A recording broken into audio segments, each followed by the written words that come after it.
सभेनंतर मनोज जरांगे पाटील सह्याद्री हॉस्पिटलमध्ये दाखल झालेत। अस्वस्थ वाटत असल्याने हॉस्पिटलमध्ये दाखल झालेत, त्यामुळे आजची रात्र हॉस्पिटलमध्ये त्यांना काढावी लागेल।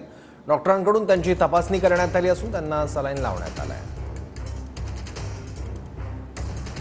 निमित्तानं आज मनोज जरांगे पाटलांची पुणे शहरामध्ये शांतता रॅली जी आहे ती पार पडली। मात्र शांतता रॅली पार पडल्यानंतर अस्वस्थ वाटल्यानं त्यांना सह्याद्री हॉस्पिटलमध्ये दाखल करण्यात आलेलं आहे। सध्या मनोज जरांगे पाटील यांच्यावरती सह्याद्री हॉस्पिटलमध्ये उपचार जे आहेत ते केले जात आहेत। आज जवळपास 8 ते 10 तासांची शांतता रॅली जी आहे ती पार पडली। मात्र साताऱ्यामध्ये डॉक्टरांनी विश्रांती घेण्याचा सल्ला जो आहे तो दिलेला होता, मात्र नियोजित वेळेप्रमाणे त्यांची आज पुणे शहरामध्ये शांतता रॅली जी आहे ती पार पडली।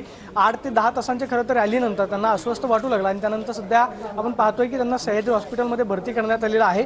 आपण पाहतोय की सगळे समर्थक हॉस्पिटल बाहेर आहेत। मात्र उद्या नगरचा दौरा जो आहे तो नियोजित वेळेनुसार होईल अशा पद्धतीची माहिती जी आहे ती त्यांच्या समर्थकांकडून दिली जाते।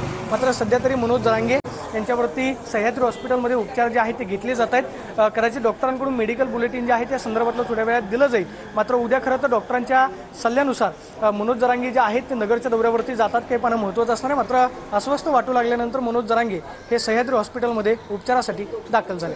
प्रदीप कापसे, TV9 मराठी, पुणे।